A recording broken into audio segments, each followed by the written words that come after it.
Começa agora Cinema na Varanda, com Chico Firman, Michel Simões e Thiago Faria.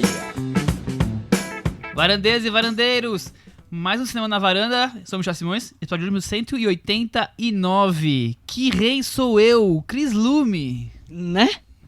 Thiago Faria. Michel, como assim que rei? Eu pensei que a gente ia falar sobre Bruna Surfistinha, não é sobre isso não? Mas a Bruna Surfistinha não é a rainha do cinema brasileiro? Por isso que eu não entendi o nome. Isso aqui é um podcast de família, a gente não fala de filme pornô. Muito bem, Chico Firman, muito bem. Bom, não é isso? Vamos discutir um pouquinho da polêmica Bruna Surfistinha, filme pornô, Ancine, mas o tema principal é O Rei Leão, por isso o título Que Rei Sou Eu. Vocês assistiram essa novela, gente? Claro. Alguém lembra dessa novela? Muito, é uma novela muito boa, uma sátira política da época que também fazia, é como o momento atual, ela dava muito material para sátiras políticas, aquela época, e foi incrível. A história se repete, né? Nossa, foi uma novela. Eu também tenho boas lembranças de Que Rei Sou Eu. Ravengar, Teresa Raquel fazendo a rainha. E Michel, você tem boas lembranças de O Rei Leão? De O Rei Leão? Então, eu não tenho lembranças. Como assim? Eu não vi na infância. Você não viu O Rei Leão? Não vi. Chico? Eu vi O Rei Leão, mas não na infância. Ah, sim. Eu não sei se a gente expulsa, porque aí a gente vai meio se expulsar também, porque é na casa dele, né, que a gente grava isso, mas enfim, tudo bem, né? Fazer o quê? Daqui a pouco a gente fala sobre as experiências com O Rei Leão. Eu quero saber de vocês, o que vocês estão achando dessa confusão que o nosso presidente da República está causando aqui, por mais que a gente já talvez esperasse que pudesse surgir alguma coisa do tipo, né, de transferir a Ancine para Brasília ou até extinguir a Ancine, ainda não está muito claro, né, e a polêmica em volta a tornar Bruna Surfistinha como um filme, como ver Bruna Surfistinha como um protesto a favor do cinema nacional, quem diria, hein? Tiago, o que você... De repente Bruna Surfistinha virou o grande...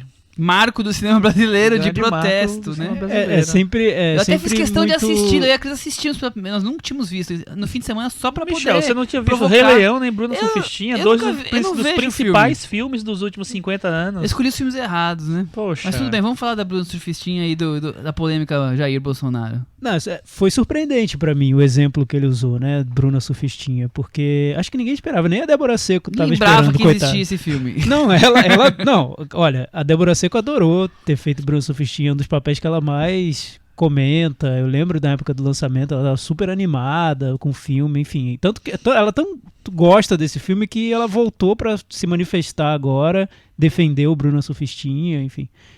Mas o que o Bolsonaro diz é que ele quer algum tipo de filtro, foi o termo que ele usou, um filtro para o cinema, para você priorizar filmes que ele considera que são culturais e não filmes como Bruna Surfistinha, que para ele esses filmes estão servindo para divulgar pouca vergonha, para um material que não é para a família brasileira, enfim.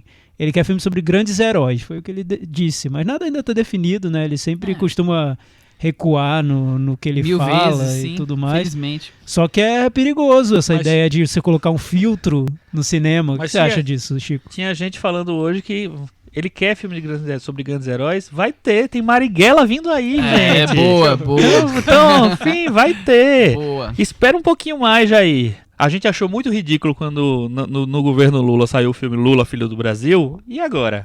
Ele tá esperando o filme sobre ele, né? Talvez, deve ser por isso, sei. um dos grandes heróis nacionais. Não, mas eu acho curioso ver agora o movimento dos produtores de cinema mostrando dados econômicos sobre a importância da produção de um filme, quantos empregos os filmes geram. É importante, porque quando o diálogo se dá em termos econômicos e o único valor, parece, no momento no Brasil é o valor econômico das coisas e não o cultural e tudo mais, o cinema usa também esses dados para tentar mostrar a importância do setor. Mas eu acho lamentável, porque Chegamos a cultura ponto, né? tem uma importância que vai muito além do quantos empregos gerou, tem uma importância do valor da arte que mostra que o país tem uma preocupação com o que vai muito além de um bem econômico, material, né? os grandes países, os países que são muito desenvolvidos, se preocupam com a arte. A arte é muito importante para o desenvolvimento humano. Então, um país que não está nem aí para a arte, isso já diz muito sobre como ele é, né? Que projeto de país é esse, Exatamente. né? Acho que o Thiago resumiu perfeitamente. Quando você não está pensando na arte, você não está pensando na reflexão, você não está pensando na sua cultura, em manter crenças, em estudar a si mesmo como sociedade, né? E debater temas, trazer diversão e maneiras de você se envolver com coisas que são importantes, né? Dialogar com o país, né? Então, quando você está dando de ombros para a cultura, você está dando de ombros para tudo isso. Não, e eu acho que quando você resume que o cinema brasileiro e o cinema que merece dinheiro estatal, né? Essa parceria do Estado é o cinema que não mostra as mazelas do país, você está classificando...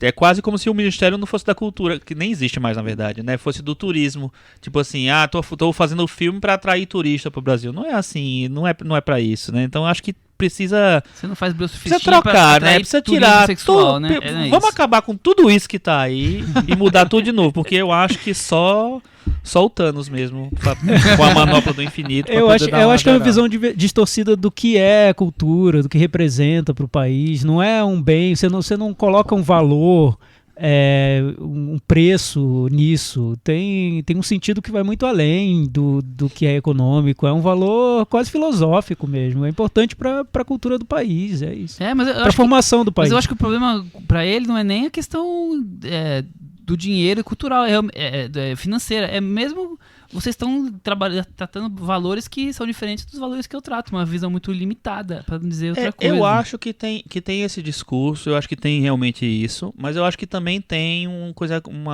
interesse econômico dele, assim, do governo. Porque assim, hoje eles anunciaram que vão ter um corte de 1 bilhão e 400 milhões num ministério que ninguém sabe qual é. E só que a semana inteira ele ficou falando desse negócio da Ancine, dos filmes, o que. Eu acho que vai ser ali mesmo. Ou se não for só ali, uma parte, ali com sim. certeza vai ser. Eu acho muito preocupante, porque no Brasil, realmente, se não houver esse contraponto do Estado, é muito difícil você fazer filme independente. Então o Brasil vai ser só produzir comédia da Globo Filmes, vai ser isso só, né? Porque assim, não vai ter mais dinheiro para fazer filmes que ganham prêmio, filmes que, sabe, que fazem a gente pensar um pouquinho mais, filmes que refletem as mazelas do país, entendeu? Então eu acho que tem sim essa coisa limitada de achar que você está vendendo a ideologia, essa coisa maluca, mas ao mesmo tempo tem um negócio de tipo assim, olha, deixa eu fazer essa campanha toda, né, dizendo que isso está errado. Aí o que acontece? A velhinha lá ouve, realmente, filme de prostituta, sabe? Vamos focar esse dinheiro para outro lado. Sim. Entendeu? Aí concorda com aquilo. Eu acho que tem isso, e aí você consegue rearrumar finanças, arrumando uma desculpa para isso. E resgatando um estereótipo de cinema brasileiro que eu acho que nunca foi real, né? O estereótipo sempre existiu, de que cinema brasileiro é só sexo, é só erotismo. Tem o estereótipo do próprio brasileiro para com esse exato, cinema que o brasileiro... 90, 70, mas né? mesmo se você for começar a pesquisar a sério o cinema brasileiro dos anos 80, 70, não foi só isso. Não, existia isso dúvida, também, mas não foi só isso. E é um preconceito que se tem em relação... Preconceito não, é uma ideia falsa em relação ao cinema brasileiro que o Bolsonaro compra inteira, né? Parece que ele conhece o cinema brasileiro por meio dessa ideia falsa que se criou, de que o cinema brasileiro é só sexo, só vive disso, sim. E só bandido. E é uma enfim. obsessão por sexo, né? Pelo amor de Deus, né? É Golden Shower, e o pior é que ele pegou um exemplo do japonês, sabe? Tudo é sexo. E o pior é que ele pegou um exemplo do Bruna Surfistinha, que não é um filme pornográfico, né? Tem filmes brasileiros muito mais ousados em relação ao sexo. Nossa. Bruna Surfistinha é um filme com o tema que passou em shopping. Careta. Enfim. Eu não sei se ele viu De Pernas pro Ar, talvez ele também tenha sérias restrições. É um filme sobre uma mulher que abre uma loja de um sex shop, enfim. Possivelmente. Enfim, né? É lamentável. Vamos falar de Rei Leão, então? Chico, o Rei Leão é o filme da sua infância? Can you feel... Não é o filme da minha infância. Até porque quando ele foi lançado eu já tinha quase 20 anos. Se você já não era sua infância, a Cris, que é a mais jovem daqui, deve ser o filme da infância dela. Também não. Não tinha o VHS verde. Eu tinha um pouco de bode de filme da Disney. Eu acho que eu assisti Fantasia, não entendi, e aí não quis assistir mais. Boa. Também Quando eu era criança. Então, eu preferia ver Cavaleiros do Zodíaco. Olha só. Olha, Revelações, Não teria a ver com a revelações. sua origem? Talvez. Não sei. Mas na Disney não era meu barato, não. Mas na sua geração tinha muita gente que gostava do Muita. Né? Ainda eu tava falando que da minha prima, que é uns 3 anos mais nova que eu, é o filme da infância dela, com certeza. Entendi. Não, porque o Vitor, que trabalha comigo e com a Cris, ele foi ver na pré-estreia. Ele tem mais ou menos a idade da Cris, talvez, né? Eu acho que por aí. E 30 e poucos. ele queria muito ver o que fizeram com um dos grandes filmes, talvez, da infância dele. Ele foi na sessão de meia-noite e tal, ficou lá vendo tudo e tal. Ele no final ele gostou, mas eu acho que é mais por amor ao conceito do Rei Leão do que ao filme novo. Ao filme novo.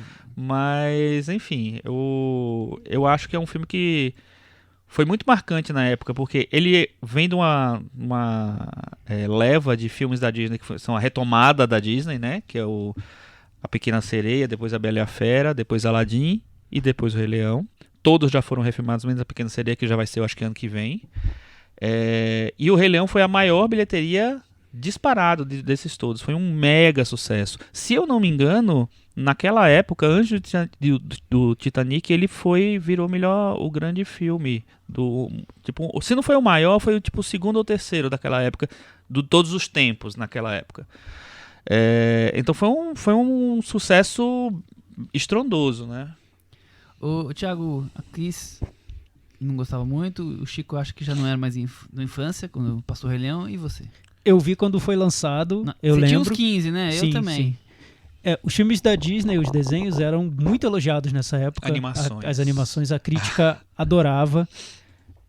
Logo depois chegou a onda da Pixar e meio que roubou Toy atenções. Story do ano seguinte. Do ano seguinte. Foi exatamente nessa transição. Mas foi realmente um período de transição, porque os desenhos, as animações da Disney ainda tinham um status muito grande com a crítica, eram muito populares, e isso seguiu mesmo um tempinho depois do lançamento do Toy Story. Teve um período aí em que as coisas conviviam, os estilos conviviam. Depois eles foram se distanciando. Eu lembro que ainda depois teve o Corcunda de Notre Dame, que também foi muito elogiado. Mas o Rei Leão, eu acho que para essa fase da Disney, como o Chico disse, deve ser o ápice desse momento, dessa retomada, né? Para mim não foi tão marcante. Eu até queria que tivesse sido, porque foi tão elogiado. Eu gostei do filme.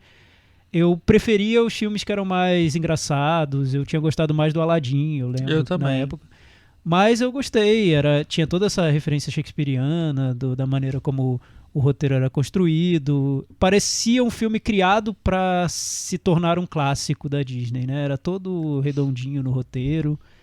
Enfim, marcou. Não tem como brigar com o que o filme se tornou, né? Claro, eu posso gostar ou não, mas... Acho que mais do que parecia, ele foi pensado para ser. Pra mas ele é um Disney clássico ele virou um clássico. gigantesco, assim, né? Um público apaixonado pelo filme é muito grande. Eu também, como eu falei, eu tinha 15 anos, então já não entrou na minha infância. Mas eu lembro de ver uma cena ou outra, e ver meus primos são um pouco mais jovens, sempre loucos pra ver o filme, e eu queria brigar pela TV pra eles saírem pra poder assistir o jogo de tênis, jogo de futebol que tava acontecendo naquela hora. Tênis, eu adorava, Michel. adoro ainda. Então, eu não tenho... Eu nem vi quando criança, acho que tinha até um pouco disso, tipo... Eu já não gostava muito da Disney e tinha isso, os meus primos adoram, já não gosto muito, então isso aí não me interessa. Aí eu passei anos, fui ver a primeira vez, acho que ano passado, ano retrasado, sabendo que ia ter o live action. Não é live action. Não é live action. Isso é uma polêmica, inclusive, Então, que tá rolando aí vamos também. debater essa polêmica. É ou não é live action? Não é. Não tem gente, não tem pessoas. Tem no máximo cenários que eles aproveitaram e botaram lá as animações digitais, né? Mas eu ainda imaginava, eu tive uma discussão sobre isso, se era live action ou não, e nessa discussão chegou-se a um consenso de que se tivesse pessoa ou algum cenário real, daria pra contar como tendo algo de live action, mas depois eu descobri que nada no filme é real. Tudo é computadorizado, Até inclusive os cenários, cenários. todos os Inclusive cenários? todos, absolutamente Caramba. todos. Não tem uma árvore Nada, pra não tem contar a nada história real. ali. E eles criaram uma técnica que eu não vou saber explicar, porque vai muito além do meu conhecimento sobre tecnologia no cinema, mas que eles conseguem movimentar a câmera dentro de um ambiente de realidade virtual em que tudo é inventado. Então, dá a impressão de que tem uma câmera ali convencional, mas no fim das contas é tudo simulado, o que torna a experiência ainda mais impressionante. Impressionante a capacidade que chegou a tecnologia, né? Se você pensar que o diretor do filme, o Jon Favreau, há 3 anos fez o Mowgli, o livro da selva, que usava técnica parecida, eu acho que teve um avanço muito grande de lá pra cá. Mas eu acho o Mowgli muito bom, hein? Então, eu gosto bastante. Já vamos falar sobre isso? Vamos falar do Jon Favreau primeiro, Tá. né? Jon Favreau, 52 anos, nascido em Nova York, ele tá já bem conhecido, inclusive como ator de vários filmes de super-heróis, digamos assim, mas ele teve uma carreira, começou meio no indie, né? Ele foi roteirista do Swingers, dirigiu o filme como Made e depois foi entrando pro mainstream. O que vocês acham do cinema do Jon Favreau? Eu acho que ele se entrou no sistema Hollywood e cumpre perfeitamente o papel que foi desempenhado, não que isso traga uma assinatura, algo muito autoral. Eu acho que ele parece ser um cara muito legal, né? Eu também, eu quero ser eu amigo do acho, eu Jon queria ser Favreau. amigo do Jon É Favreau. um cara bonachão, grandão. Tem um filme Tem ótimo muitos dele. amigos. Tem um filme ótimo no sentido assim, ele é um personagem muito simpático naquele filme Chef, né? Que é um filme que virou ele uma fez com os série amigos agora. dele, né? Ele chamou Scarlett Johansson, Robert Downey Esse é o 11º filme Jr. dele, o chefe é o antepenúltimo, antes do Mowgli. Virou até uma série na Netflix agora, Virou. The Chef Show. Assim, que ele reúne os amigos. Então ele é um cara que parece ser o amigo da galera, né? De Hollywood, todo Não, mundo ele gosta dirigiu dele. 2 Homens de Ferro, né? Ele faz o personagem, né? ele é Fez ator, o filme mais importante do MCU aí, ó. Assim, ele fez o primeiro Homem de Primeiro Ferro. Homem de Ferro, o filme da virada, né? O filme da virada da Marvel. Antes de ser diretor, ele era ator, então acho que por isso que ele transita muito E bem. continua ali em sendo, Hollywood. né? Então, eu acho que ele, por ser um diretor sem marca, sem querer ter marca também, e muito funcional ali pro filme, ele meio que antecipou todo um caminho para esses filmes de super-heróis, de ação, blockbusters, que pararam de depender de diretores com marcas muito fortes e passaram a usar diretores que não querem aparecer tanto assim, que querem fazer a coisa funcionar. Feijão com arroz, né? E eu acho que o Jon Favreau é o exemplo máximo disso. Eu não consigo ver estilo nenhum, marca alguma, e nem acho que ele queira ter. Ele vai lá para fazer a máquina andar, né? E faz, ele resolve. É o cara que resolve. O Mowgli, que o Chico estava falando, entre todas as animações, entre todos os live actions da Disney dessa fase, para mim é meu preferido. É o que mais me agradou, porque Eu também. ele é nostálgico, mas parece algo novo, parece algo diferente. Tem uma integração boa ali entre o personagem do menino e os personagens animados. Busca esse realismo, mas sem tanto exagero, sem perder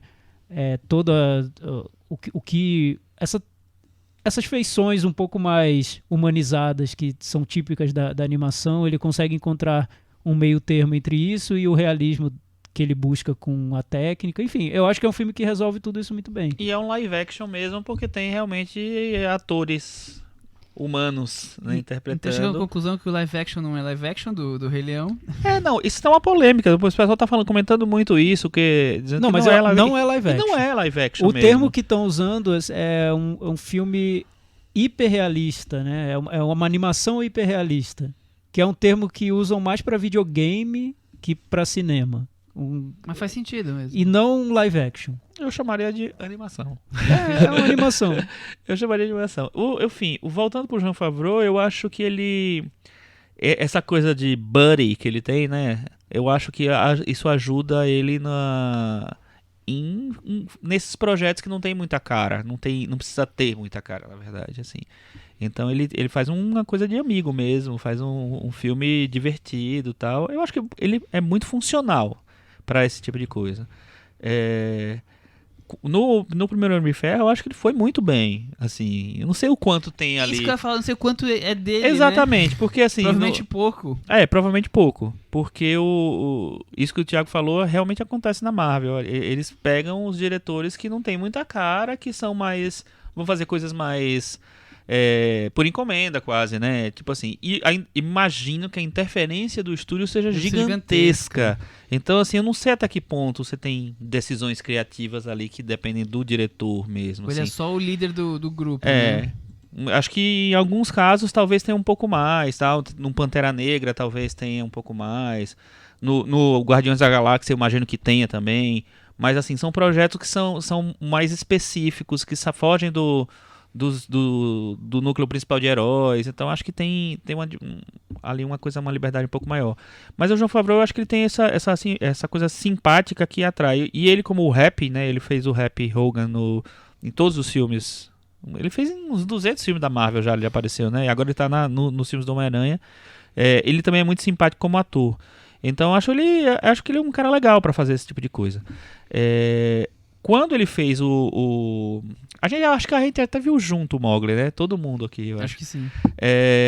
Eu fiquei bem surpreendido, porque eu disse assim, eu vou refilmar o Mowgli. O Mowgli é um dos meus animações da Disney favoritas, assim. Eu acho muito legal, acho um filme que tem uma noção de ritmo incrível e um filme divertido, enfim, eu gosto mesmo do filme. Não imaginava que ia ser tão interessante o filme. Achei bem gostoso de assistir, achei criativo. Era uma coisa nova pra época, porque era realmente tinha essa coisa da animação hiperrealista, mas tinha live action no meio, então era misturado. Me surpreendeu. No Rei Leão já as coisas não são tão iguais. Vamos assim. entrar no Rei Leão então, com sinopse. Jogo do Trono Trono na Selva. Antes mesmo da sucessão, o irmão do rei planeja uma forma de dar o golpe e tornar-se o rei da selva. Nisso envolve Simba, o jovem leão consumido pela culpa. Donald Glover. Muito bem. E o do irmão do rei, Chiwetel Ejiofor. Como não tem atores, pulei Tem essa atores, possibilidade. eles fazem Tem as vozes. dubladores, Então, né? Thiago, o que você achou de... Já que o Chico já começou a dar uma deixa do que ele achou, vamos pra você. O que você achou de O Rei Leão? Tá. Animação hiperrealista.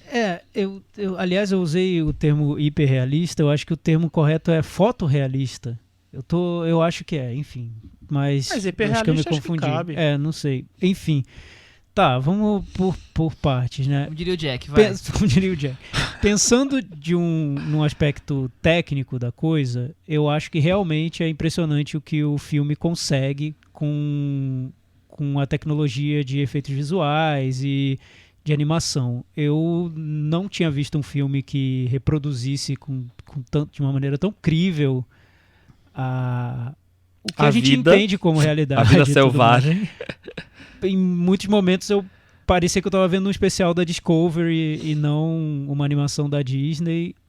Me impressionei muito com como é detalhista o filme, tanto na composição dos animais como dos cenários, né? Os cenários eu jurava que eram reais e Também. não são. Eu achava. Então, o que o filme traz em matéria de criação de um universo que é uma ilusão é impressionante e é muito cinematográfico, né? Porque o cinema está sempre usando a tecnologia para enganar nosso olhar. E esses avanços tecnológicos, esses próximos passos, sempre atraem muito a atenção do público. Eu lembrei muito, enquanto eu estava vendo esse filme, dos filmes do James Cameron, que sempre tentavam me surpreender com algum avanço tecnológico. Então eu ia ver Avatar muito mais por causa da técnica do que por causa da trama. Eu vi O Exterminador do Futuro 2 e aqueles efeitos especiais do personagem derretendo, prateado, era algo que eu iria ver mais 5 vezes só para assistir aos efeitos especiais e não necessariamente a trama, ainda que eu tenha gostado muito da trama daquele filme. Então acho que esse Rei Leão, além de se aproveitar dessa onda de remakes da Disney, que é muito lucrativa, explora a nostalgia do público e tudo mais, que a gente sabe, ele tem esse elemento da novidade tecnológica que dá ao filme um sabor diferente em relação aos outros remakes da Disney. Nesse ponto técnico, foi um filme que me impressionou, ainda que tenha me impressionado muito mais nos primeiros 30 minutos, enquanto eu ainda não estava acostumado àquele visual, e menos depois que meus olhos já tinham se adaptado Depois à acostumou, mudança. né? Mas aí eu acho que esse avanço tecnológico cria um problema para esse filme, no meu ponto de vista, porque é um filme de fantasia em que os personagens, os animais cantam e falam e tudo mais. E quando o filme opta por criar um visual muito realista, ele dificulta essa transição entre o realismo e a fantasia. De tal maneira que, em muitos momentos, para mim, as coisas não se conectavam. Eu não conseguia acreditar que aquele leão estava cantando, que a boca do leão estava se movendo de maneira que se encaixasse com o que o dublador estava falando, sabe? Coisas O meio filme básicas. todo, para mim, foi uma experiência muito estranha. Parecia que algo estava desconectado ali entre a técnica e a narrativa do filme. Então eu não consegui embarcar nele em nenhum momento. Me pareceu até um filme experimental mesmo, como se fosse um filme de arte, tentando alguma coisa que ele não conseguiu, que é interessante, mas para mim não funcionou. E quando eu tiro a técnica e vou pensar só na narrativa do filme, ele me parece muito dependente do filme original. Demais. Parece que ele não Totalmente. consegue inventar nada, que ele está preso, amarrado no que o filme original foi. Então, por mais que eu admire a parte técnica e goste disso, eu fico deslumbrado com o que eu vejo, o filme não me satisfez por completo. Com isso, a gente encerra o papo de hoje. Próximo assunto. Cris, e você? O que você achou do Rei Leão? Eu tive essa impressão também, uma coisa estranha, né? Porque como você tem que manter essa coisa fiel do leão na natureza, assim, bem, assim, ele tem que ficar sério, ele não vai ficar sorrindo e abrindo olhão e tendo assim, né? Não tem muita expressão, assim. Acho que principalmente os leões, né? Os outros animais ainda, né, conseguiram dar um ar divertido. O pássaro tem um ar muito mais cômico do que Zazu. o Zazu consegue se sair melhor do que os leões. Mas eu também fiquei impressionada com a qualidade. Eu tava falando pro Michel que eu acho que dá de 10, assim, tanto o Mowgli quanto o Rei Leão no Urso do Regresso, que aquele Urso do Regresso lá tava só passar um óleo ali no mecanismo que tava muito enferrujado, devorando o DiCaprio. Mas eu senti isso, assim, uma estranheza e a sensação de que tá só, sei lá, uma cópia igualzinho, que não tá acrescentando. Tem uma coisa legal, uma sensação legal do Mowgli que eu não senti nesse mesmo também, assim, de ter algo a acrescentar, algo a mais a dizer, assim, que talvez o carisma do ator do Mowgli tenha trazido e esse aí Esse só ficou modelo de devendo. tecnologia? é isso Não, que e eu queria acho dizer. também que tem uma questão temporal mesmo. Assim, o Mowgli, o novo Mowgli, passar 50 anos depois do primeiro. Então você tem realmente uma distância. Esse filme tem 25, já é bastante coisa, mas ao mesmo tempo é um filme que você tá muito próximo. Ele já é numa época do cinema em que o cinema tava, enfim, insensado, assim.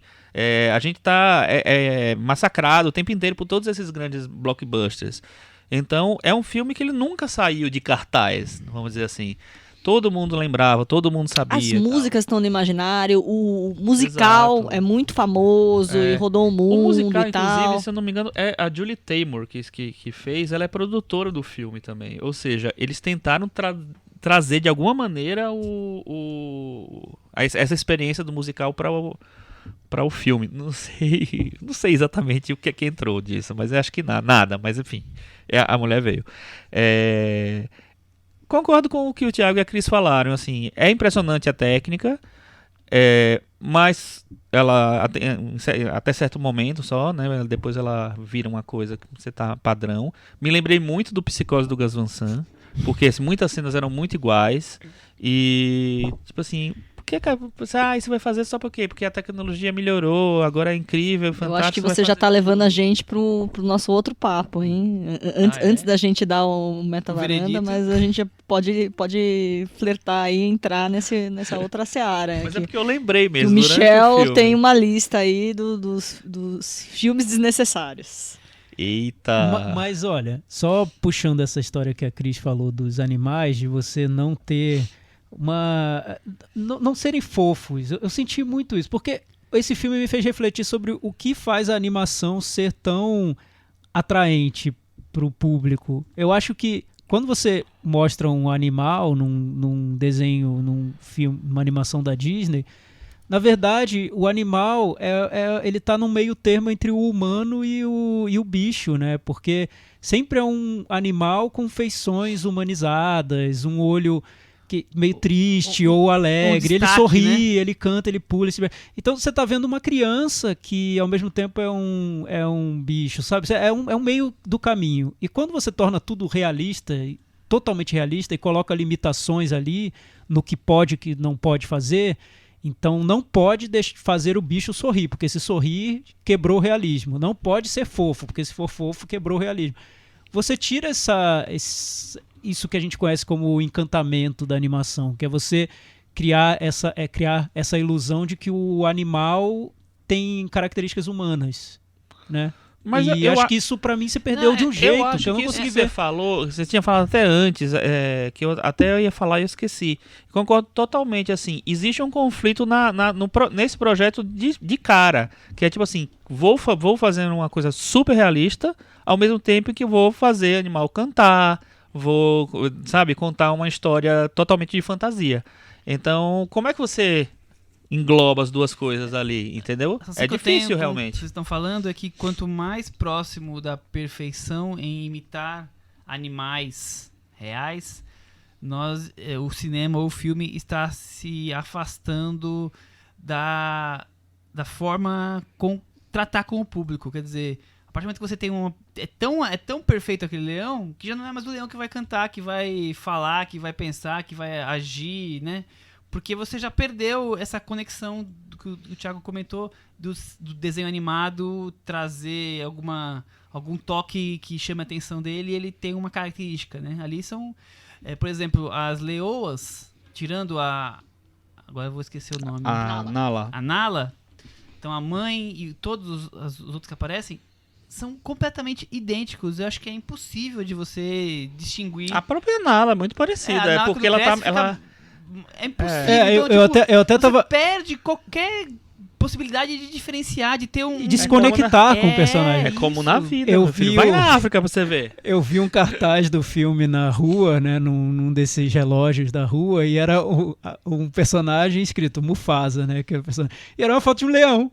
Eu falei, ué, o que esse leão tem que nenhum outro leão não teria? Por que esse é o Mufasa? Parece que eles quiseram deixar tão realista que tiraram essas características que tornam o personagem único, né? Sim. Diferente, Mas que a o gente identifica. Mufasa é bem diferenciado, né? Ele é bem estragadinho. O único o personagem que tem um pouco mais é o tio mesmo, né? Ele tem já Mufasa não, desculpa. O Scar. É, o Scar. Tem uma cara meio de cansado, né? Ele é um leão cansado, Mas lutando por mas ser você rei, percebe mas que, ele tá que o sempre filme ali. coloca muitas limitações na Super. caracterização dos personagens. As hienas são todas idênticas. Não, quando Eu achei as hienas assustadoras. Também. Achei Quando um eles se bicho apaixonam, desgraçado. não tá acontecendo nada, ele se né? apaixona.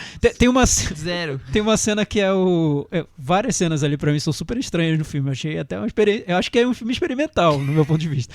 Tem uma cena que é o Simba correndo, porque ele descobre o destino. Eu posso dar spoiler porque todo mundo já viu esse filme. Desculpa, por a gente é favor, igual. por Foi favor, mal, é é o mesmo filme. É igual, mas É tem igual. 30 minutos a mais. Pois é, a ilusão do cinema. E não tem uma historinha Mas adicional ali.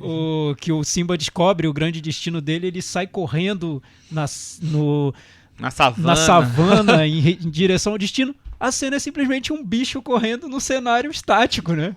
Não tem emoção nenhuma, não tem ação, não tem nada. Tem uma trilha do Tem Hans uma Zimmer. trilha gritando, mas É. fora isso, é interessante como você percebe que a perfeição técnica não é o suficiente para você fazer um filme perfeito, né? Tem Perfeito outros perfeito elementos. demais também não é bom. É mais ou menos isso. Ficou perfeito demais, tão perfeito Eu já acho que, deixou de acho que ser devia ter dado um passo passinho atrás, pra trás, é. um pouquinho. Eu acho que tem várias coisas. Eu acho que, assim, a própria natureza de um remake, para um remake ele realmente ser uma coisa mais válida, ele precisa ter uma cara dele, uma razão, uma coisa, ele trazer alguma coisa. Teoricamente o que ele traz é a tecnologia, mas aí é um conflito com tudo, né? Com todo o pacote, assim. E como ele quer fazer uma coisa muito parecida, muito fiel ao original, aí eu acho que as coisas ficam meio amarradas mesmo.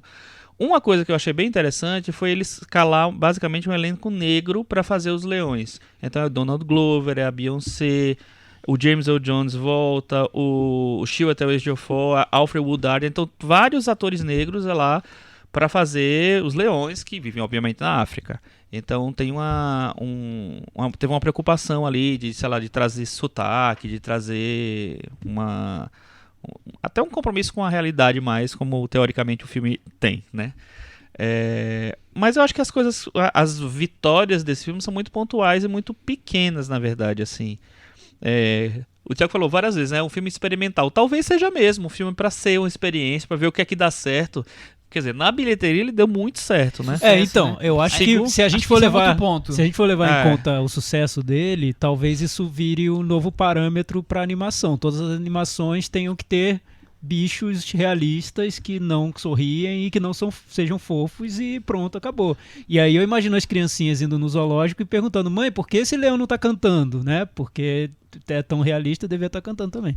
Mas eu acho que pra mim, pro meu ponto de vista, é um fenômeno diferente. Eu acho também. Eu acho também. A Cris não gostava do Rei Leão quando criança, mas lembra do VHS verde que amigos e parentes tinham. Eu falo que eu vi o Rei Leão, assim, parcelado, assim. Eu chegava, minha prima tava rodando em looping na casa dela. Então, toda vez que eu ia na casa dela, eu vi um pedaço. E aí, ao fim de várias visitas, eu vi o filme inteiro. Eu não lembrava do filme, e quando eu vi esse novo, tudo voltou à minha memória. Tudo, as músicas, fácil, as cenas, tudo. Né? O início do filme, até o iniciozinho, aquele pré-título, né? O título inicial. Eu acho que deve ter sido cronometrado pra ser igual ao original. É né? bem parecido. É tudo igual, é muito parecido. Né? E as músicas estão no imaginário, né? Não tem jeito. Então, isso que eu tô querendo dizer é que eu acho que o sucesso dele era um sucesso tão mensurável, porque a quantidade de fãs, e eu diria fãs, assim, eu tenho notado que muita gente que vai ao cinema 2 vezes ao ano tá indo ver o Rei Leão, porque é um dos filmes que marcou a vida dessa pessoa, não importa qual foi a faixa etária, assim, de nós pra trás, né? Então você quer ver o filme que marcou sua vida, mas em alta definição. É como se você tivesse o vinil e agora você quer comprar o CD. A pessoa nem sabe detalhes do que vai acontecer, se vai ser um filme um pouco diferente, se vai ser idêntico. É o Rei Leão, a história vai ser a mesma que marcou a minha infância, eu vou lá assistir. Eu acho que é tipo assim, o Rei Leão tem que ver. Sabe? Essa frase que eu tô ouvindo todo eu acho que é por aí. Tempo. Rei Leão tem que ver, né? Putz, vou ter que pagar um ingresso pra assistir. Se a Disney tem tantos ícones, o Rei Leão talvez seja o maior deles nessa questão filme. Calma. Não personagem. Eu acho que o Michel tá dando um passo aí, além das princesas todas que estão se sentindo eu humilhadas. Acho o filme Rei Leão é maior que filme de qualquer princesa. Filme, não os personagens. Eu não sei. Uma princesa maior que o Rei Leão. Eu acho uma coisa gigantesca. É um amor, assim, que eu nunca imaginei. É porque, como disse o Chico, acho que além do filme teve o espetáculo da Broadway, que parece que lucrou ainda mais que o filme, tudo. É um fenômeno mundial. Então, ele preencheu essa lacuna que ficou entre o primeiro filme e o novo. Por todo esse período, a gente ficou ouvindo falar em Rei Leão. A gente ficou consumindo o Rei Leão de outras maneiras. Então, ele seguiu vivo, né? Mas, não sei, pensando na Disney, eu acho que... Se você pensar num filme como Branca de Neve, enfim, a Disney tem filmes muito marcantes, né? Sim, que mas é uma foram época clássicos. Você está falando de anos 30, anos 50. A época dos anos 90, hoje os adultos economicamente ativos que pagam os bilhetes são as crianças que assistiram o Rei Leão. Então, eu acho que tem uma relação muito forte. A escolha de ser agora é muito certeira para fazer bilheteria. Enfim, não sei. Eu sei que eu acho que a própria Disney, pra mim, ela não deu uma valorizada que talvez mereceria pra esse projeto. Porque ela joga o filme num ano que tem 3 refilmagens live action, né? Uma atrás da outra. de coisa. Então, e uma continuação de um live action, que é uma Malévola, né? Então... Por quê? Jogou, sabe, tudo de uma vez só, tá? Não deu, acho que, a devida atenção. Só relembrando, Chico, que esse ano a gente teve Dumbo, Aladdin e agora o Rei Leão. E o Rei Leão. Falamos de todos eles. E vai aqui ter na o segundo varanda. Malévola mais pro fim do ano.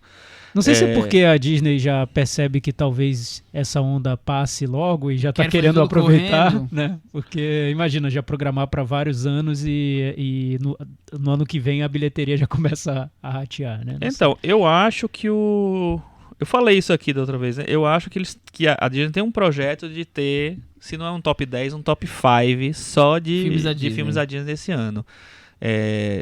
Pelo menos nos Estados Unidos. Porque eles já têm quase, né? Esse ano, ó, nos Estados Unidos, Vingadores, Capitã Marvel, Toy Story 4, Aladdin e o Spider-Man, que não é da Disney, mas também é da Disney, enfim, no meio. E o Rei Leão já é o quarto.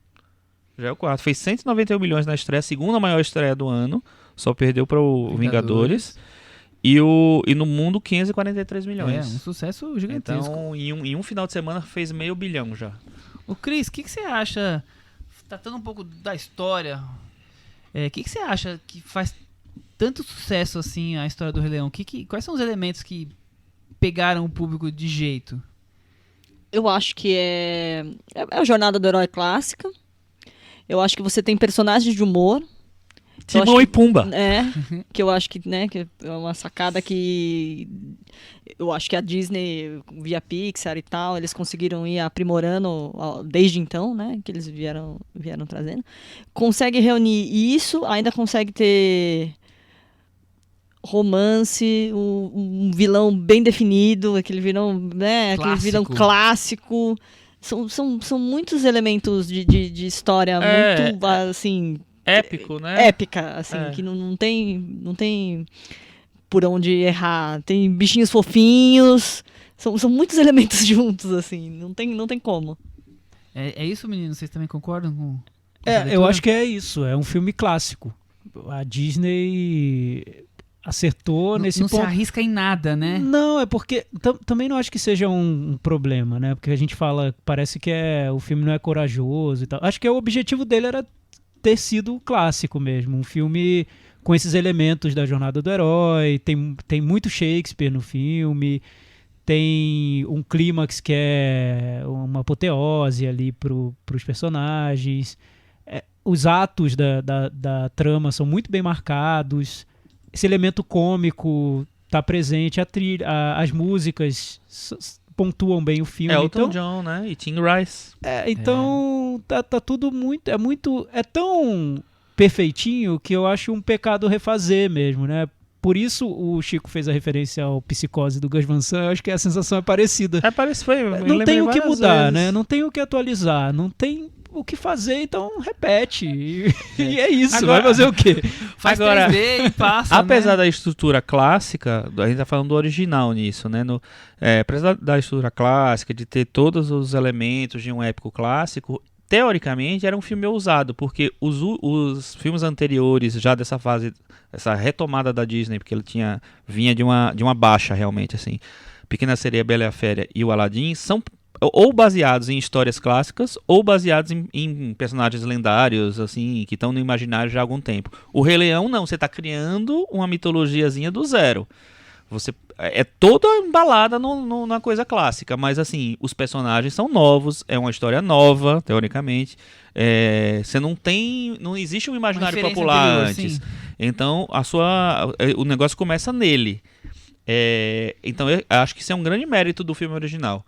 Que se perde totalmente no segundo, né? Porque você aí tá totalmente dependente do que criou há 25 anos. É isso. Vamos pro Metavaranda ou alguém Vamos. quer complementar alguma coisa? Cris Lume, eu vou dar 4,5. E você? 5. Chico? 5. Eu vou dar 5 também.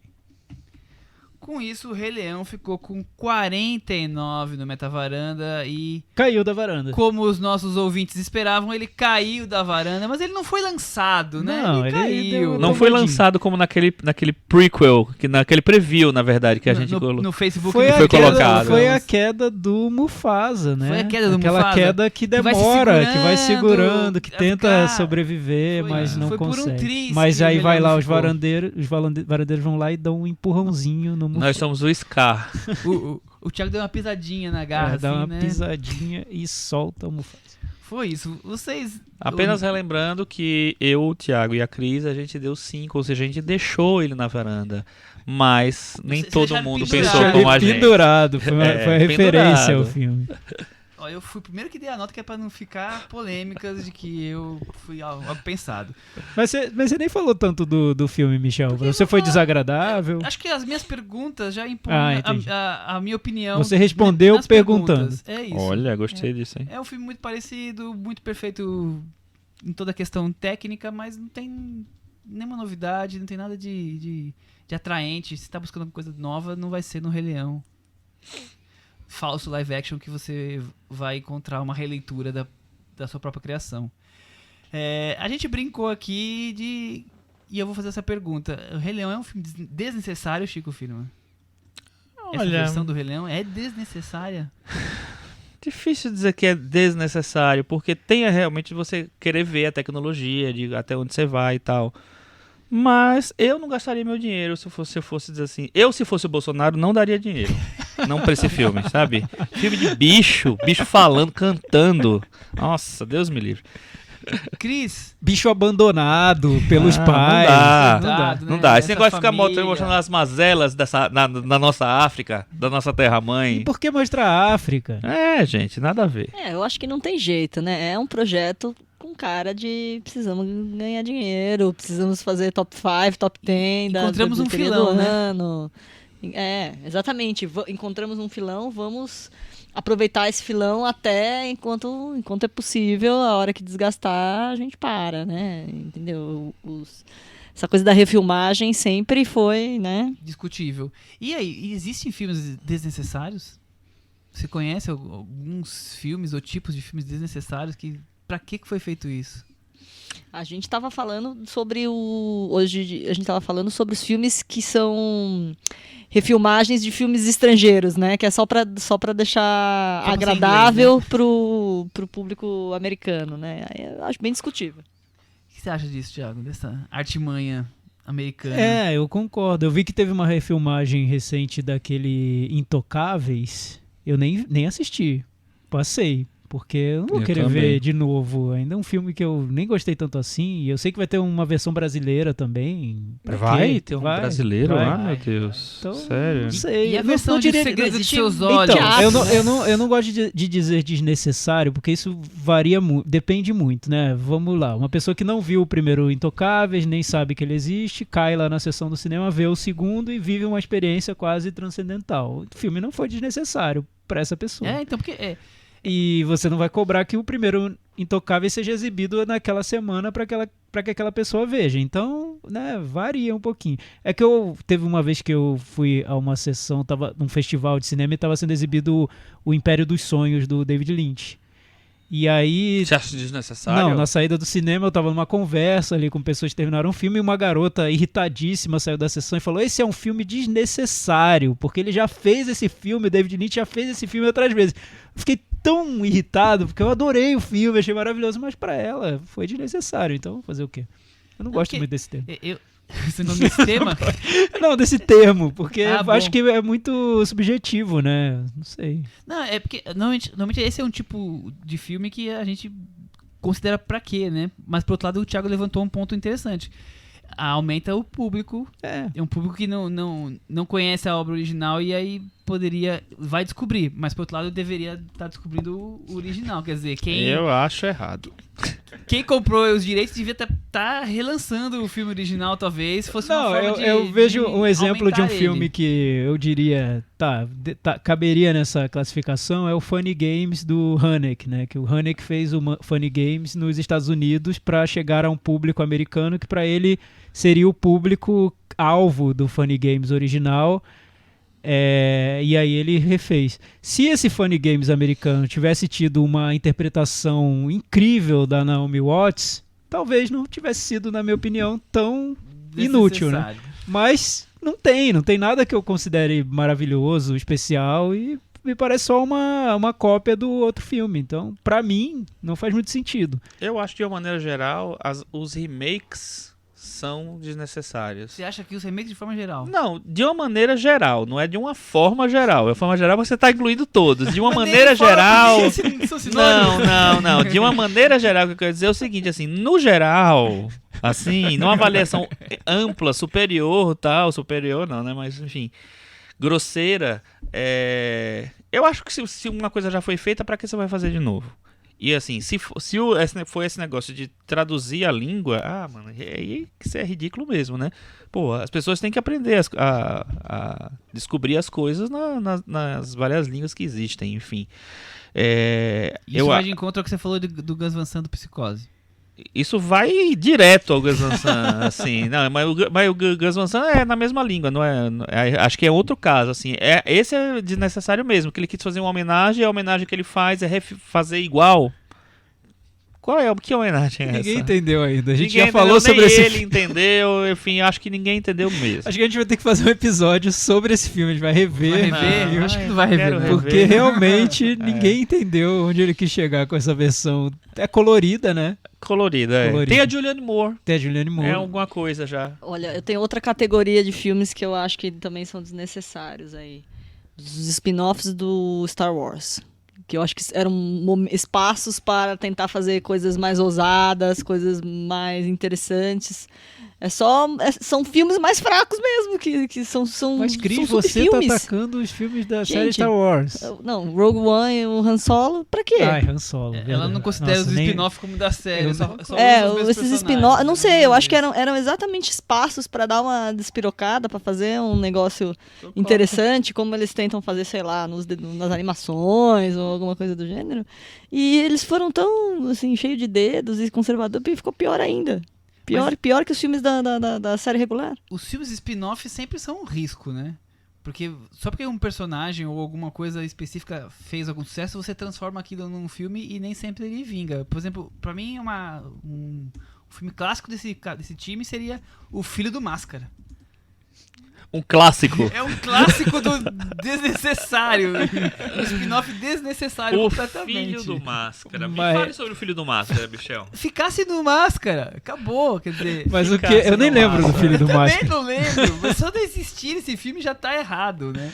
Mas eu gostei do comentário da Cris, porque realmente os spin-offs seriam esse momento em que você não tem menor compromisso com a série original, você pode fazer o que você quiser, Também acho. você pode inventar, chamar um diretor que não tem nada a ver com o estilo e fazer um filme diferente e tudo mais. E os filmes do spin-offs do Star Wars realmente parece que eles querem fazer um filme da série Star Wars para preencher E aí não tem aquele como. buraco do... Vai ser mais fraco, vai ser mais desinteressante. É. A não ser que eles despiroquem, vai ser mais desinteressante. Porque não tem os mesmos os grandes personagens não vão estar lá, né? Parece Vão que vai estar do nada a lugar subpersonagens. algum, né? Então se não vai ter não vai criar Níquel. um subgênero ou alguma coisa assim, pra quê? E aquelas continuações que o filme por si só já tá fechadinho e talvez ao reabri-la você vê que não Você tá precisava. falando, sei lá, Matrix Reloaded? Não, eu tô falando Velocidade Máxima 2, Ah. Instinto Selvagem 2, Independence Day 2. Aliás, eu tava achando curioso, a gente encontrou um link aqui. O roteirista do novo Rei Leão, Jeff Nathanson, escreveu Velocidade Máxima 2. Olha aí. Olha aí. Olha. Olha a conexão as desnecessárias conexões, digamos assim. O que você acha desses filmes que Não, deviam ter Velocidade morrido Máxima ali? 2 eu não sei. É que o filme é ruim, né? Mas essa história de, Deus fez sucesso no ônibus, vamos fazer no navio, eu acho que poderia ter sido ainda divertido, Mas né? não é Porque é curioso ruim. quando o diretor não quer fazer, o ator, a atriz não quer fazer e mesmo assim sai. Mas tem muito dinheiro envolvido, É. por isso. Aí o dinheiro faz sair. Aí sai essas coisas, né? Tem mais alguma coisa que vocês se lembram que sejam... Tem esses filmes que são muito... que eles querem chamar a atenção por ser muito grotesco, né? Tipo, a centopeia humana. Pra que você faz isso? Você... Assim, não precisa, né? Vamos passar. Nós nos inspiramos aqui pra vetar filmes, né? É o tema da edição. Nem A gente tá usando o nosso filtro aí. Se a gente fosse certas Se a gente pessoas fosse inomináveis, certos certas governantes. pessoas, que filmes nós vetaríamos? Se esse fosse o One Cinema da varanda... A diferença é que nós não estamos barrando por temas, nós estamos barrando pela qualidade que esses projetos vão entregar e sempre entregam. Isso é tudo tema, meu filho. Tudo. Mas tudo bem, quer coisa. fazer, vamos fazer. Vamos então pro puxadinho da varanda? Ou vocês têm mais alguma coisa desnecessária pra trazer pra gente conversar? Não, eu acho que a gente podia abrir o puxadinho da varanda falando exatamente de certa forma, dessas sequências que vamos ter aí no universo cinemático, no universo cinemático mais famoso do mundo, né, Chico Firman? Pois é, na Comic Con, né, que acabou de acabar em San Diego, eles anunciaram, a Marvel anunciou os novos filmes e as novas séries que fazem parte da fase 4. Pelo que eu entendi, não é a fase inteira. Mas, até porque tem uns filmes que já estavam meio que anunciados. Tem uns filmes que já estavam meio que anunciados, que iam existir, mas que não apareceram. Então a gente foi confirmado o filme da Viúva Negra, que na verdade não é o tipo de prequel que a gente estava pensando, que era uma coisa mais do início da carreira dela, não é. A história se passa entre os eventos de Capitão América Guerra Civil e Vingadores Guerra Infinita. Então é uma coisa um pouco mais atual, mas ela morreu mesmo, né? Enfim. O grande vilão Estranho vai ser isso, né? Estranho. o grande vilão vai ser o Treinador. Eu vou falar dos filmes, depois falo das séries, tá? Vai ter o filme dos Eternos, que é uma raça celestial criada por alienígenas que vieram para a Terra e fizeram experiências genéticas, criaram os Eternos, que é uma raça que tem superpoderes. Eu não consigo imaginar o Dois que possa ser Eternos são os pais do Thanos. Vai ter o filme do Tá feita Shang-Chi, a conexão. que nas quadrinhos, na tradução brasileira é chamado de um mestre do Kung Fu, que foi um personagem surgido no final dos anos 70, bem na cola do Bruce Lee, do sucesso que o Bruce Lee fazia na época e tal. Ele é filho do Fu Manchu, que é aquele personagem lendário lá da China, o vilão da China. E o grande vilão do filme vai ser o Mandarim, que já tinha aparecido no Homem de Ferro 3, e que causou muita polêmica, muitas pessoas detestaram, muitos fãs, né, muito apegados, porque o Mandarim do filme na verdade era um ator fingindo que era o Mandarim, e era o Ben Kingsley que fazia. Eles agora vão fazer tipo o Mandarim original, e sabe quem vai ser o Mandarim, Não faço a Michel? menor ideia. Tony Leung Chiu-wai. Olha! Tipo assim, Até o ele melhor entrou. ator do mundo vai entrar no universo Marvel. Segura agora, hein, Thiago? Ninguém segura esse bebê. Aí agora vamos ter a sequência do Doutor Estranho, que muita gente se animou com o nome do filme, que é Doctor Strange in the Multiverse of Madness, É o né, tipo no de multiverso título da do loucura. cinema na varanda, né? Um episódio de cinema na Então, varanda. eu acho que nem precisa nem criar um título diferente quando for estrear esse. Esse filme vai ter, obviamente, o Doutor Estranho e vai ter a Feiticeira Escarlate. E ele vai ter conexão com a série que vai ter da Feiticeira Escarlate e o Visão, que vão ressuscitar de alguma maneira, provavelmente, né? Que chama WandaVision, que vai estrear nos streamings da Disney, no novo serviço de streamings da Disney. Mas só falei isso porque tinha essa conexão. Mas tem outras séries. E tem o quarto filme do Thor, que não ficou muito claro se o Chris Hemsworth vai aparecer no filme, porque na verdade vocês lembram, né? Ele foi com os Guardiões da Galáxia pro espaço. Esse filme se chama Love and Thunder, né? Amor e Trovão Amor e o Poder. Literal. O Amor e o Poder. E esse filme vai ter uma referência a uma história muito recente, sei lá, dos 3, 4 anos da Marvel, que é o Thor mulher.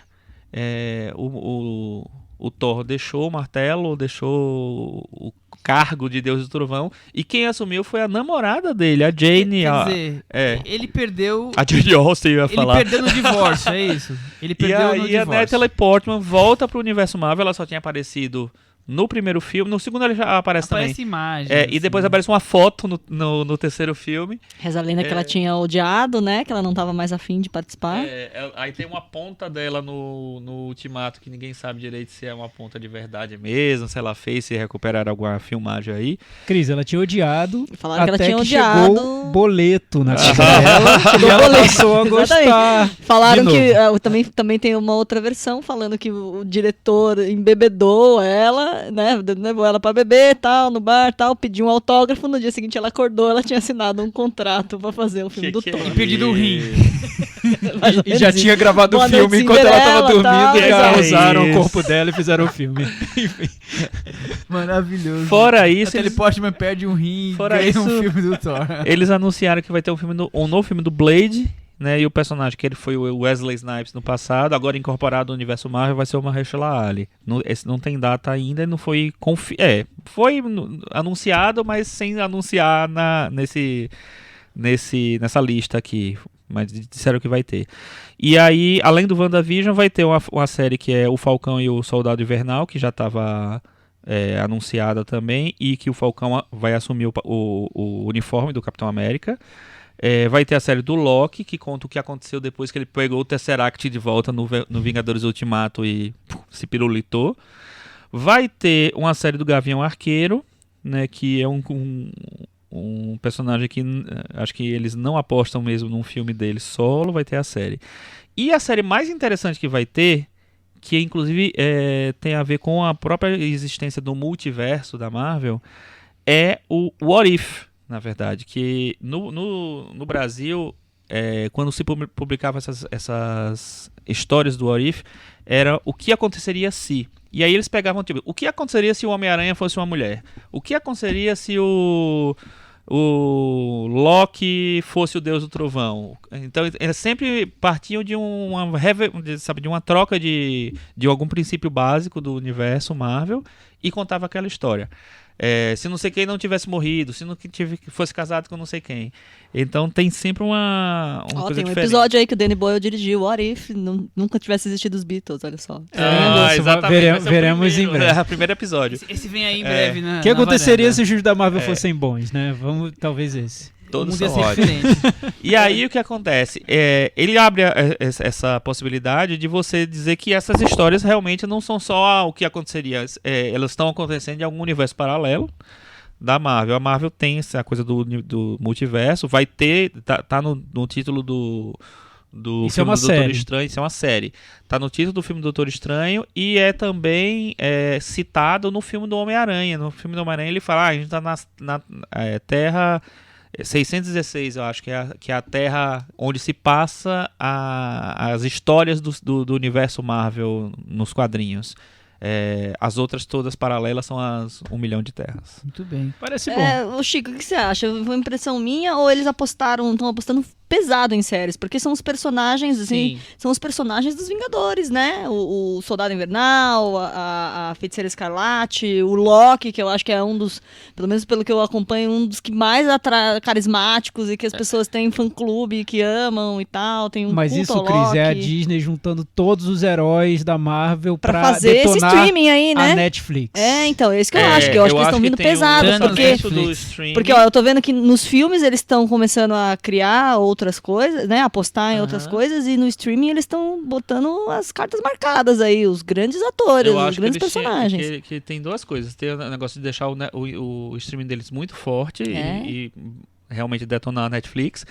E essa história de eles quererem começar a criar realmente uma coisa nova nos filmes, personagens novos. Esses todos os que foram anunciados, quase todos, são personagens novos ou personagens que ainda não foram tão explorados no cinema, como o Doutor Estranho e tal. Ator mulher. E os outros heróis que já estavam mais ou menos conhecidos e que eles, na verdade, não dão muita bola pra eles, vamos jogar pro streaming aí.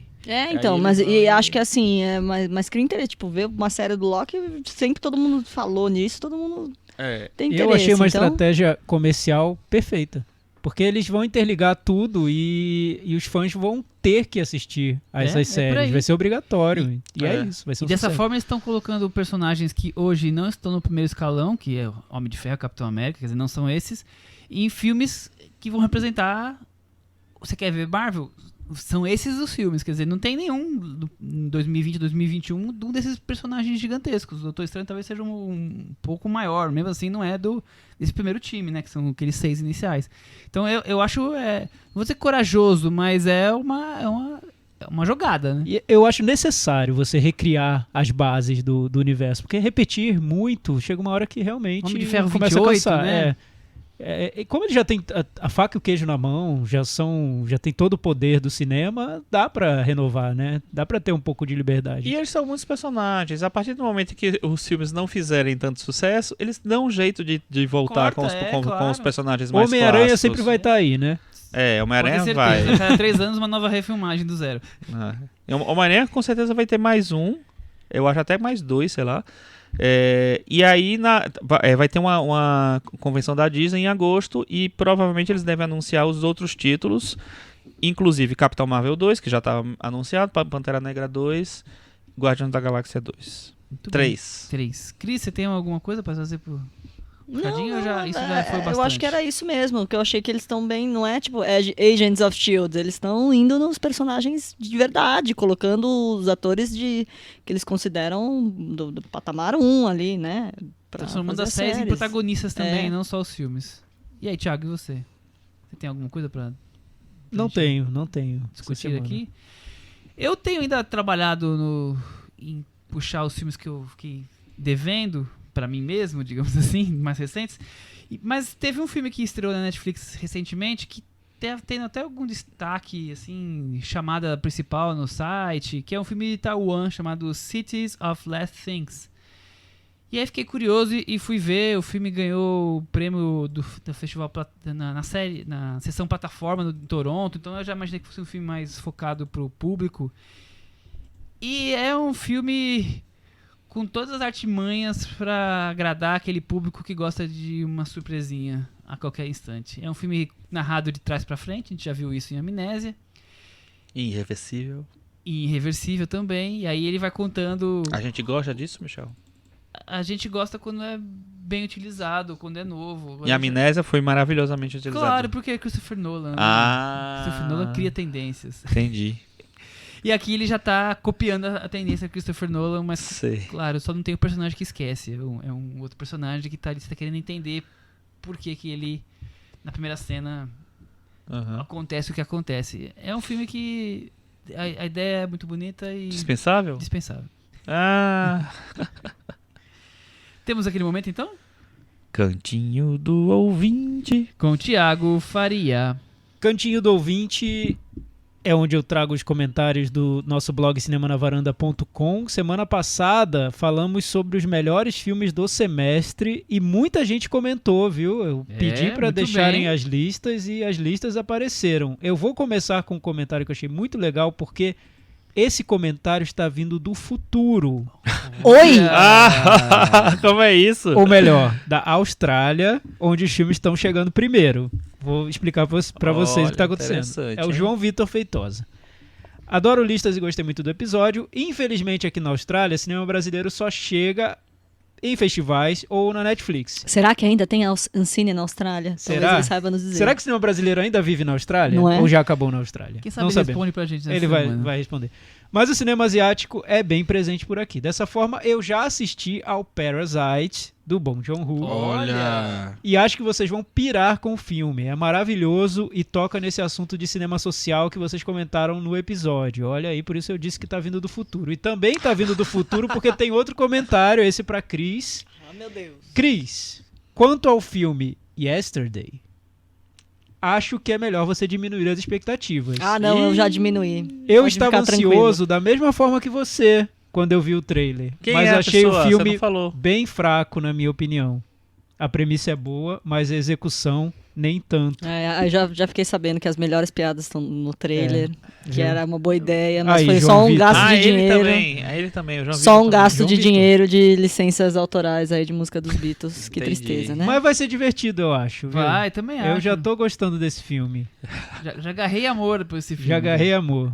Temos várias listas aqui. Entrem no nosso blog e leiam. Vou passar por algumas rapidinho.